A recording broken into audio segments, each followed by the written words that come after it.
Hi guys, I wanted to share with you my last drip project for the year. Finally, it feels like all I have been doing is running drip, and I calculated it. I think I have run 250 meters of drip line in the last couple of weeks, which is ridiculous. But anyway, for the last part of the drip, I decided to invest in the automatic water distributor from Gardenia, and I used that in the last place, left it behind there because I had all of the systems set up, and I loved it. It worked really, really well, and from what I can tell, I feel like it's kind of the top level of that semi-amateur kind of system. The next level is solenoids and manifolds and running mains lines everywhere, and while I am planning on getting to that point, I am just not there yet. So let me turn this around and I'll show you how I've got it set up, because I'm really happy with what I've achieved. Even though it's still a little bit messy, don't judge. I've just run out of time. I'll make it pretty in the new year. First of all, we have the computer, and the computer is really quite intuitive. It tells you exactly what's going to happen. So my next watering schedule is tomorrow at 6 a.m. for 15 minutes. If you turn the knob, you can get down to schedules and you can see everything that I'm asking it to do. So on Monday, I've got my 4 lines that are running. These are the times that they're going to run and how long they're going to run for.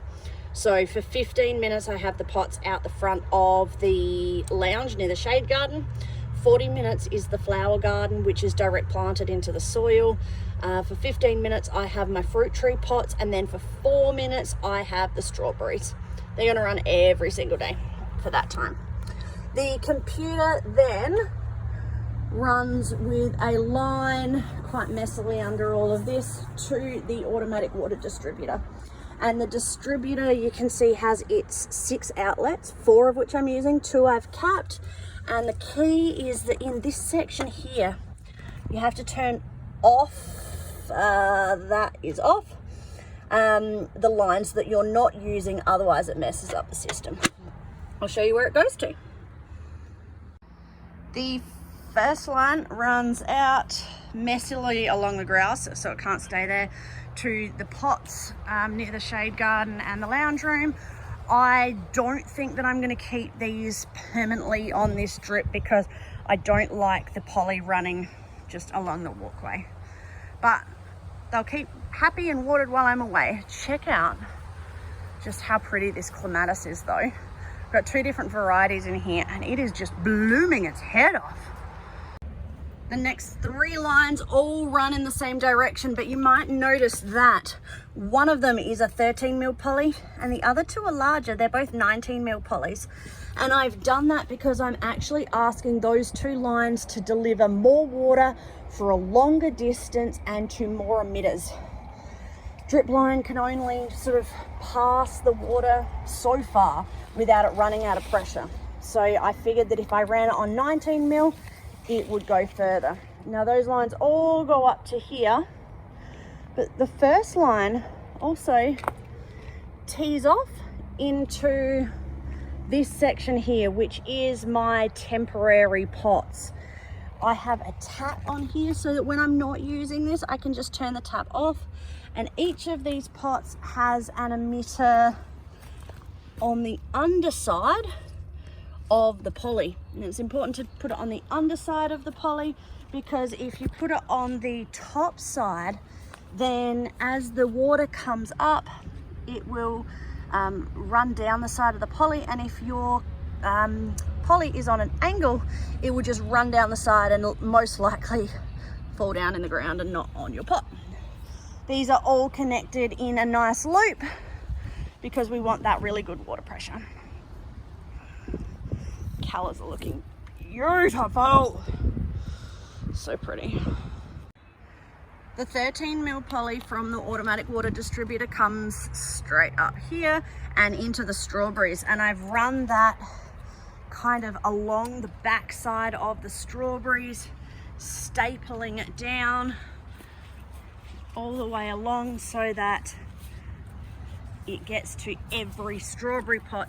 And same again, I have put a 2 litre emitter on the underside of each section. There's 2 litre per hour emitters in each of the strawberry pots, and they're looking pretty good.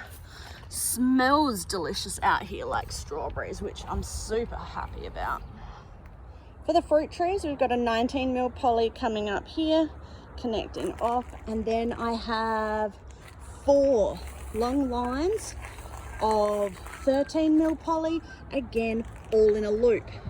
The only thing that's not a loop is for these 4 where I've just teed off from one of the corners, but the water will run around and around and around in all of the loops. As we get to each pot, I have an emitter running a 4 mil poly up to the top. Now there's 2 different types of emitters. You've got the ones that I'm using here at the moment, which have the barb end, that's the red end, and then the outlet, which is the black end. The barb always goes into your poly. Now this type of emitter can run like I'm doing here, into the poly, and then the black 4 mil tube can just run out to the end, because this black end is going to push the 2 litres per hour. If you use this kind of emitter, nothing wrong with this either, I use these for years, you can either run this with the barb directly into the poly, but then you can't run a 4 mil hose, or you put a 4 mil barb in here, which you connect your poly to, and then you would connect your emitter onto the end of your 4 mil poly here. Nothing wrong with either system, both work great. The fruit trees all seem to be enjoying their water at the moment. I'm really happy, like this one is pushing a lot of buds, and I was getting really worried about it, and the beautiful bees are so cute on it. This lemon tree is looking spectacular, and my dwarf mandarin is starting to turn a corner. It was yellow when we moved in, so I don't know what I'm doing, but I must be doing it right. The hops are also coming along really well. They are loving having something to climb on. But let's have a look at the final part. So the final 19 mil poly comes up here, tees off down that side. I'm not walking down there because I did it once. I'm a little bit scared of snakes and spiders. By the power of magic, I got to the other side. The 19 mil poly comes to here, where it tees into 13 mil. And then along here with our beautiful flowers, I'm running the drippies, which has the 2 litre per hour emitters every 30 centimeters, gets up to the top there, again all in a loop. The only difference here are that the passion fruits have an individual emitter just running up to the passion fruits themselves, because the line was a little bit too far away. I didn't think that they would get enough water. But these flowers are coming along really nicely now that they're getting that consistent regular water. So I think that's it, guys. Everything is set up, everything is running, every single pot is connected. Not only have I saved myself an hour of watering every single day, but I can go away on holidays now knowing that everything is still going to be alive when I get home, which I'm really happy about. The plants are thriving. It really reminds me when I set up the drip just how much plants love regular, consistent water. I mean, you can come out with your hose every single day at the exact same time, but you're always going to be out by a couple of minutes, or you miss a day because you were busy or something happens. One day you water a little bit more, one day you water a little bit less, and the plants are fine. But that regular, consistent water, they just thrive. Anyway, that is my drip story for the year. Really happy with it all. Thank you guys so much for watching, and we'll see you later. Bye guys.